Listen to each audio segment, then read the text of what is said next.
Fala, gente, tudo bem? Vamos a mais um episódio aqui deste especial Índia 2022 que eu tô fazendo pra vocês com o maior carinho do mundo. Semana passada, né, apesar de eu não ser um expert no assunto, longe disso, dei uma aulinha flash pra vocês do que eu aprendi nessa viagem sobre o hinduísmo, pra justamente preparar vocês pra degustarem muito melhor esse quarto episódio da série. Bora comigo conhecer 2 das 7 cidades sagradas da Índia?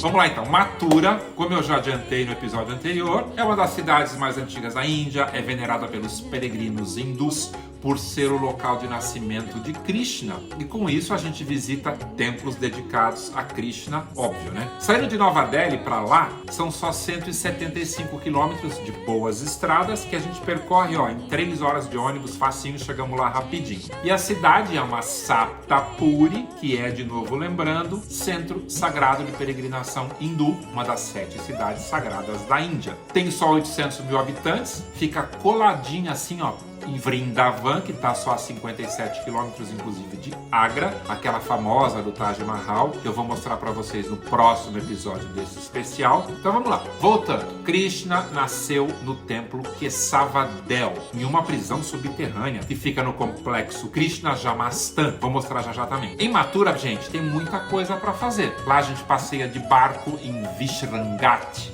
mergulha no rio sagrado em Kusum Sarovar, visita o Museu Mathura, explora as ruínas de Kansakila e faz compras em mercados locais, como por exemplo o Chata Bazar, o Tilak Dwar e o Krishna Nagar Market. Mas claro que as principais atrações são os templos, né? E a cada cidade no interior da Índia que a gente vai avançando, a gente vai notando que os seguidores religiosos são bem mais fervorosos, tá? Onde ficar nessas 2 cidades sagradas? A hospedagem em Mathura e em Vrindavan, como são 2 cidades no interior do país, é completamente diferente do luxo e do conforto de Nova Delhi. É daquele tipo que a gente precisa entender antes o que a gente vai encontrar pelo caminho e daí gerenciar nossas expectativas. Saber que a ideia é no máximo encontrar um hotel satisfatório para passar 2 ou 3 noites. Eu digo isso, gente, porque não existem hotéis de luxo por lá. Todos são padrão 4 estrelas, que para nós, para os nossos olhos ocidentais, seriam 3 estrelas, tá? E a comida, né? Vou falar também de comida para vocês mais pra frente, mas nessa cidade especificamente, por ser interior, claro que a comida é deliciosa, como toda comida do interior, mas tem bem menos opções de restaurantes e a comida sempre vai ser vegetariana, sem carne nenhuma, nem as brancas, nem os peixes, tá? E claro, sempre comida apimentada, já que eles não usam sal, usam pimenta no lugar do sal. Sabendo disso, vocês já vão chegar um pouco mais preparados para comer nesse lugar.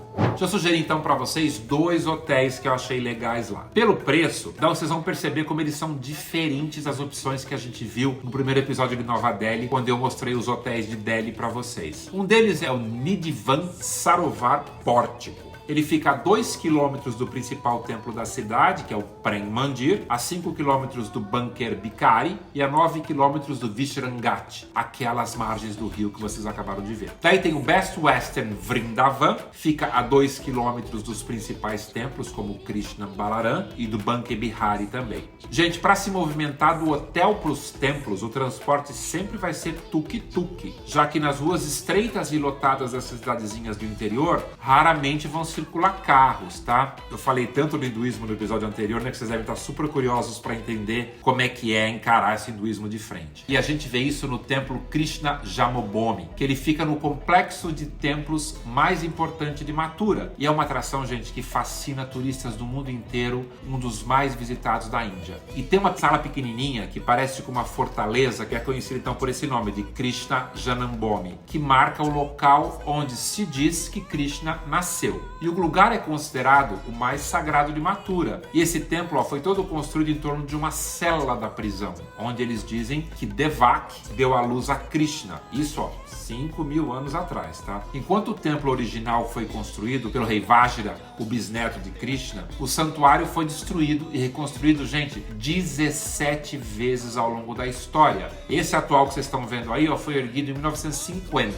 E hoje é um dos lugares mais populares, mais visitados, tá? Em todo o país, em toda a Índia. Já o templo principal, que fica ali também, muito maior, tem um teto com murais que representam cenas da vida do Krishna. Para entrar nesse complexo ou em qualquer outro templo na Índia, a gente vai precisar deixar sempre bolsas, câmeras e celulares nos bengaleiros, como eles chamam, que seriam tipo assim os guardas-volumes, né? Por isso mesmo que vocês não estão vendo imagens minhas dentro dos templos. É proibido gravar em qualquer lugar religioso, tá? E essas imagens que vocês estão vendo aí, ó, foram cedidas para mim pelo pessoal do governo da Índia. Então, quem está acompanhando com atenção deve estar se perguntando: por que Krishna nasceu numa prisão? Ó, descobri o seguinte: pra vocês entenderem, os pais dele, Devaki e Vasudeva, foram presos por um tio chamado Kansa, por conta de uma paranoia do cara da cabeça dele de que eles seriam filho do demônio. Mas a história é bem longa e bem complexa para explicar para vocês no vídeo de dicas de viagens, tá? Tô dando mais assim uma passada por ela para fazer sentido para vocês quando estiverem por lá e quando forem organizar o roteiro da viagem por ordem de interesse de cada um. Falar, quero ir naquele lugar que o Krishna nasceu na prisão. Tô colocando o link aqui que conta essa história inteira para vocês, quem tiver a curiosidade, ler depois, tá? Templo do Arkadish. Gente, uma estátua de Krishna sem a flauta e a pena de pavão, vocês viram que todas têm, né? Nesse templo do Arkadish, a estátua de mármore preta brilhante de Krishna é retratada como um Dwarkanath, ou um rei Dwarka, sem sua habitual flauta e a pena do pavão. Do lado dele está a consorte dele, Radharani, esculpida em mármore branco, tá? E esse é um dos maiores templos de Mathura, a arquitetura é incrível, as esculturas de beleza impressionante, como vários templos na Índia, tá? A entrada do templo foi toda feita assim no estilo da arquitetura do Rajastão, sabe? Tem esse pátio enorme, aberto com pilares super bem esculpidos, a gente fica impressionado quando chega aqui. Gita Mandir. O destaque desse templo é o Gita Stambha, que tem todo o Bhagavad Gita ilustrado e escrito nele. E esse templo, pessoal, também é conhecido como Birla Mandir, que abriga os ídolos de Krishna junto com os de Ram, da deusa Sita e Lakshmi Narayan. Elephant Conservation and Care Center. Pertinho de Mathura, esse é o primeiro e único centro de conservação e cuidados de elefantes da Índia. Ele foi inaugurado em 2010, olha como é recente. A reserva reabilita elefantes maltratados e cativos, especialmente elefantes que vêm de circos e de alguns proprietários privados. Tem lá hoje mais de 20 elefantes resgatados e ganhou fama no mundo inteiro. A gente pode fazer um tour, interagir com os resgatados, além de aprender mais sobre os hábitos e os habitats, né, dos elefantes e como ajudar na conservação do lugar. Porque a verdade seja dita, né, gente? Cada turista que viaja hoje para a Índia vê diversos deles andando com tapetes enfeitados, mas não sabem que tem vários machucados e que trabalham mais do que qualquer outro indiano. São muitos os contextos em que esses elefantes são explorados atualmente, seja em hotéis, seja em cultos religiosos, seja em eventos culturais. Todo mundo gosta de mostrar um elefante. Apesar disso, tem muitas ações de ativistas de animais como esta que eu estou acabando de mostrar, para que esses elefantes sejam libertados, ou pelo menos para que eles tenham menos trabalho e sejam melhor protegidos de fraturas. O problema é que essa é uma cultura altamente forte na Índia e pior, né? Em alguns lugares do país associada às práticas religiosas. Por isso é complicado que a população, que o próprio governo indiano concordem em mudar a forma como os elefantes são tratados. A gente, o que a gente pode fazer para colaborar? Como turista, a gente faz o quê? Não faz os passeios dos elefantes, que a gente colabora para que esses elefantes não continuem sendo maltratados e usados da forma errada, né? Então agora vamos para Vrindavan.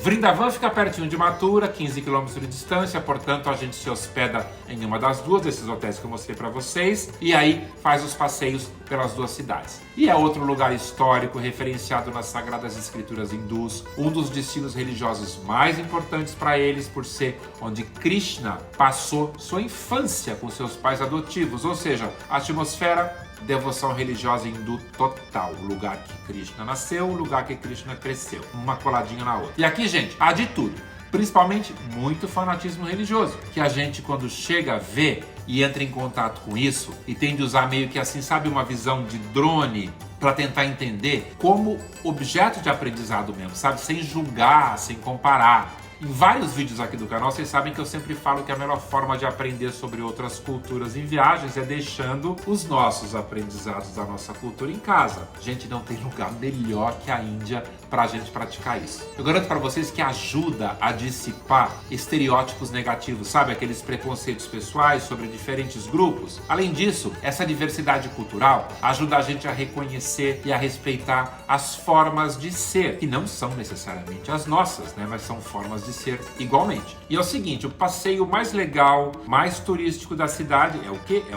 o quê, Lipe? Um templo. Prem Mandir é o nome dele, que se traduz como Templo do Amor e um dos mais visitados em Vrindavan.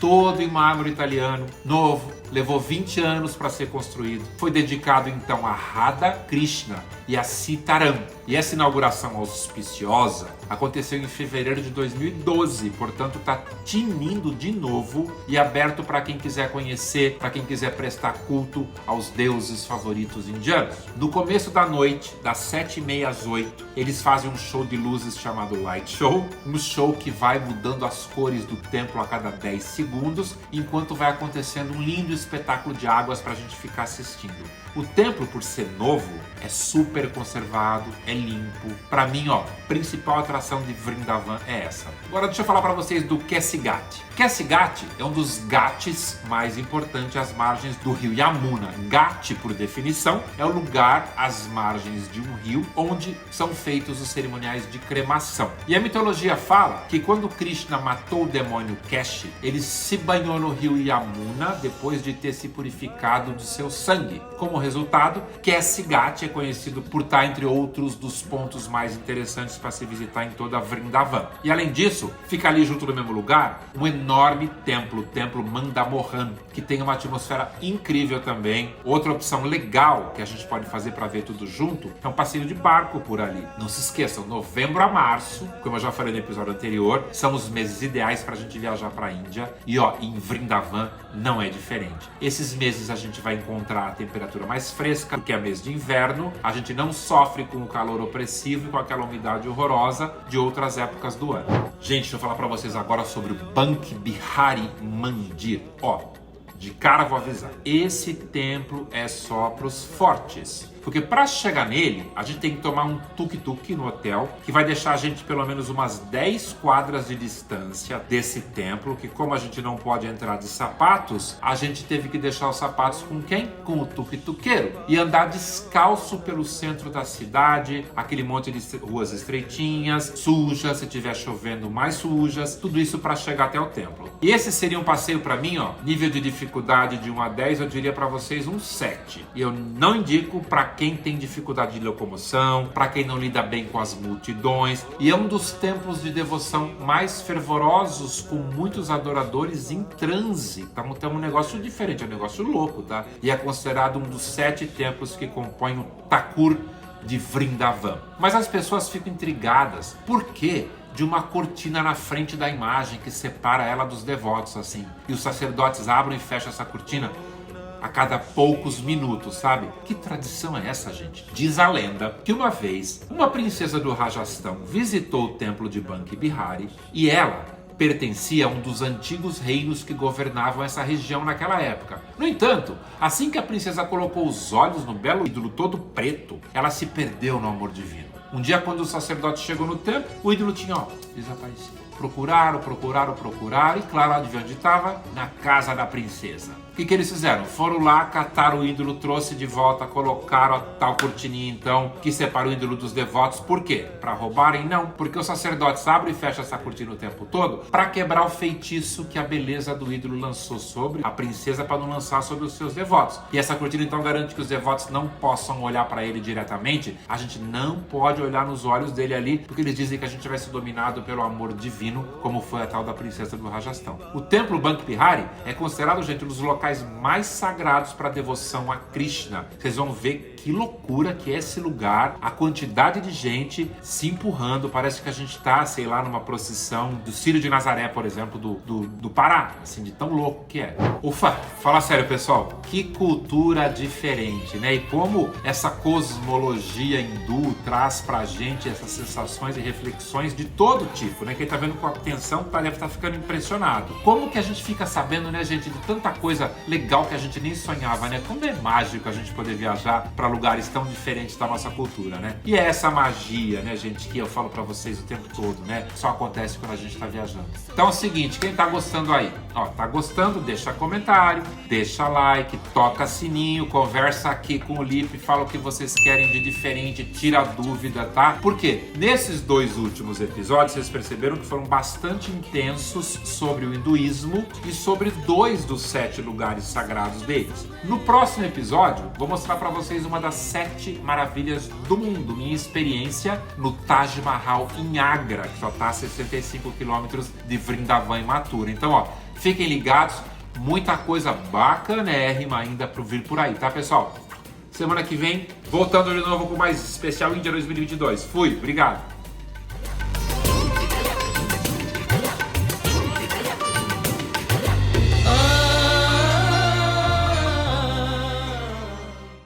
Tava fazendo assim, ó, porque os indianos sempre faziam assim, né? Tá tudo bem? Tá tudo mal? Tá com fome? Tá alegre? Tá triste? Bom dia, família!